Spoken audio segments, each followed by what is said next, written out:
In the flickering candlelight of a private study in 1971, a group of men gathered in secret at Camp David to dismantle a system that had anchored the global economy for decades.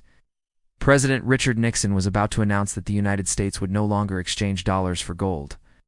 With those few words, the physical tether between the earth and our wealth was severed, and the era of pure paper money began. Most people watching their televisions that night didn't realize that the very nature of their labor and their savings had just been transformed into something invisible, floating on the waves of trust rather than the weight of metal.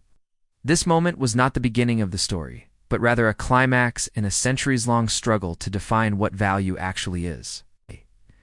To understand why the numbers in your bank account seem to buy less every passing year, we have to look back at the Roman Empire, where the first great experiments in currency manipulation began.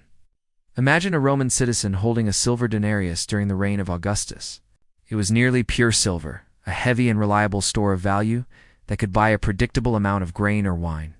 But as the empire expanded and the costs of maintaining vast borders and massive armies grew, the emperors found themselves short on coin.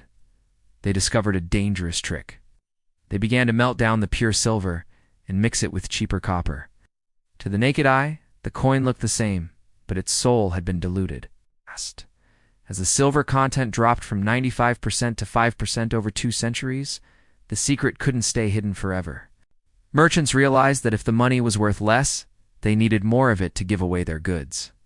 Prices began to climb, and the Roman economy entered a spiral that no amount of military might could stop.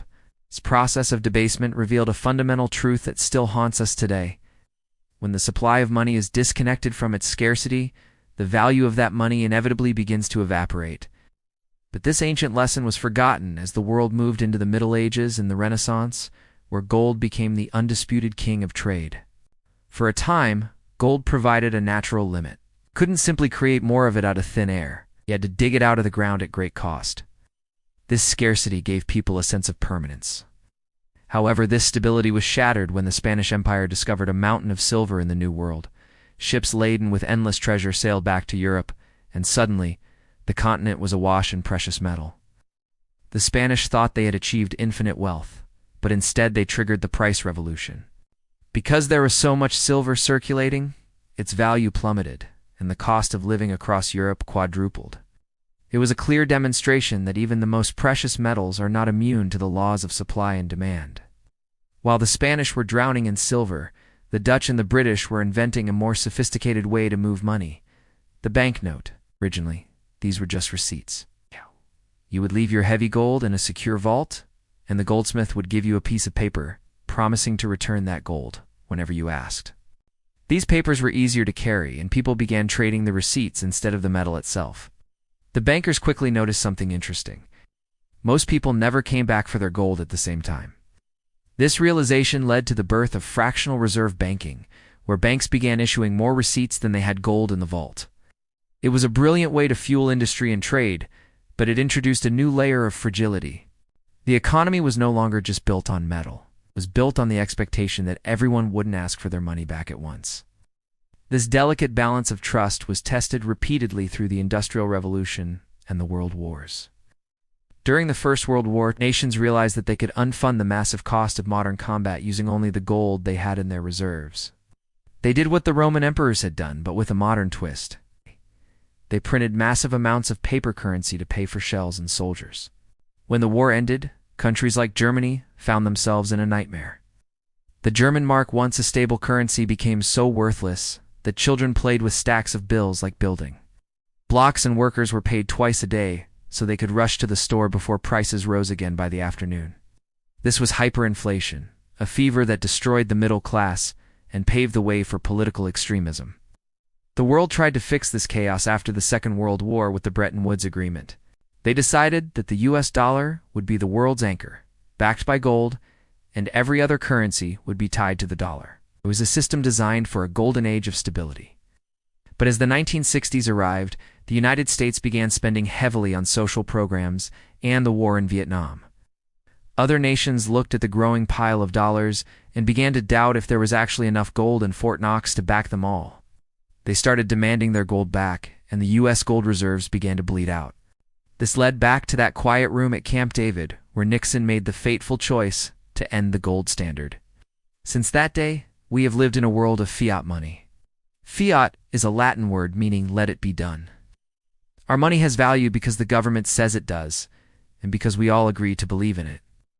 Without the physical limit of gold, central banks gain the power to manage the economy by adjusting the money supply and interest rates. In theory, this allows them to prevent deep depressions and keep the gears of commerce turning. In practice, it has led to a slow, relentless expansion of the money supply. When more money is injected into the system, whether through low interest rates or direct government spending, the existing dollars in your pocket represent a smaller slice of the total economic pie. This is the silent tax of inflation. It doesn't arrive with a bill in the mail. Instead, it works quietly in the background, eroding the purchasing power of your savings. If you had saved $100 in 1970, that same bill today would buy you less than $20 worth of goods in 1970 terms. The numbers on the paper haven't changed, but the energy they represent has dissipated. We see this today in the rising cost of housing, the price of a college education, and the weekly trip to the grocery store. It is the modern version of the Roman emperor adding copper to the silver, performed with digital entries and complex financial instruments. In the modern era, this process has accelerated. During global crises, trillions of dollars are created in an instant to stabilize the financial system. While this may prevent a total collapse, it further dilutes the value of the currency already in circulation. Those who own assets like real estate or stocks often see their wealth grow as the new money flows into these markets, but those who rely on a fixed salary or simple savings find themselves running faster just to stay in the same place. The gap between the price of things and the value of labor continues to widen, leaving many to wonder if the system itself is designed to favor debt over discipline. We find ourselves at a crossroads in history where the very concept of money is being questioned again. Just as the receipt replaced the gold coin, new digital technologies are attempting to create forms of money that cannot be diluted by any central authority. Whether these will succeed or fail remains to be seen, but they are a response to a historical pattern that has repeated for 2,000 years. The story of money is not a story of coins and paper, but a story of the human struggle to find something permanent in a world of change. Today, when you look at the balance in your account, remember that you are holding a piece of a long, unfolding narrative. Your money is a claim on the future labor of others, but that claim is being slowly reshaped by forces far beyond your control. History suggests that currency is never truly static. It is a living thing that breathes, grows, and eventually fades. Understanding this history is the first step in protecting your future from the invisible erosion of time.